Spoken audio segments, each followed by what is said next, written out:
Oggi ad Agrigento, seconda edizione del corso di aggiornamento monotematico dal tema tumore del colon retto, screening del tumore del colon, primo livello al terzo livello. Ecco, ne parliamo con il responsabile del corso, quali le iniziative di oggi e il fine. Un corso che abbiamo visto 2 giorni, particolarmente partecipato anche dai suoi colleghi. Il cancro del colon retto oggi è una delle patologie oncologiche più diffuse in tutto il mondo occidentale e anche in Italia. Abbiamo ogni anno circa 52.000 casi, di cui il 28% solo nel retto, cioè negli ultimi 10 centimetri, e una sopravvivenza, se preso in tempo, allo stadio precoce anche superiore al 90%. Mentre quando è in una fase tardiva la sopravvivenza è molto più bassa. Per cui il nostro obiettivo è quello di chiudere un cerchio, come dice il titolo del nostro corso di aggiornamento, perché il primo livello è quando la popolazione fa la ricerca del sangue occulto, lo screening. Il secondo livello è quando, qualora è positivo la ricerca del sangue occulto, fa l'endoscopia, che può essere a sua volta diagnostica o terapeutica, nel senso della polipecchitomia, perché noi sappiamo che il 95% dei tumori del colon trae origine da un suo precursore, che è il polipo. Solo il 5% non trae origine e quindi non c'è la degenerazione tra polipo benigno e polipo maligno, che viene chiamata sequenza adenoma-carcinoma in termini tecnici. Quando invece il tumore è in una fase un po' più avanzata, allora abbiamo l'altra possibilità, quella della chirurgia, che a sua volta può essere distinta in open tradizionale, o meglio ancora come facciamo noi ad Agrigento e come si fa un po' in tutto il mondo, per via laparoscopica, cioè per intenderci quella con i 4 buchetti.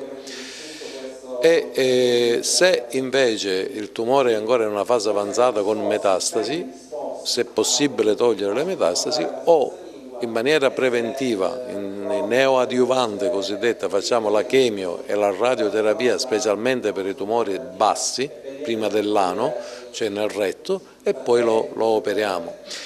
E quindi considerate il sangue occulto, l'endoscopia, la chirurgia, la chemioterapia, la radioterapia, la medicina nucleare, il follow-up, chiudiamo un cerchio. Il paziente che viene da noi è coccolato dal primo momento fino all'ultimo.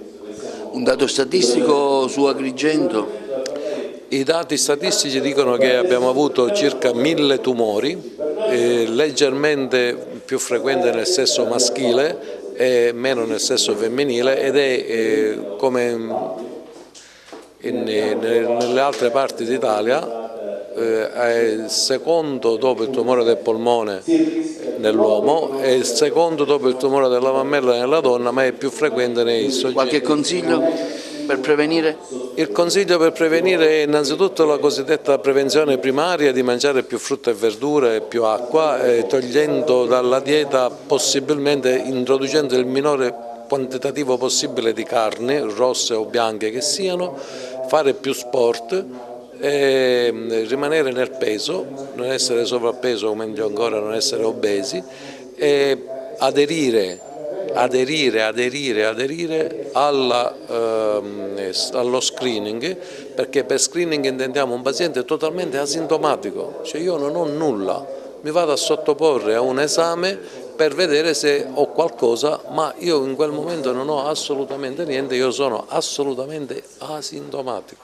Per cui aderire allo screening significa fare un bene a se stessi, alla propria famiglia e alla società, perché se un paziente che è un ingegnere, un medico, viene tolto alla società in tenera età, nel senso di 50-60 anni, noi abbiamo perso tutti un valente professionista, quando noi lo potevamo salvare in tempi assolutamente innocui.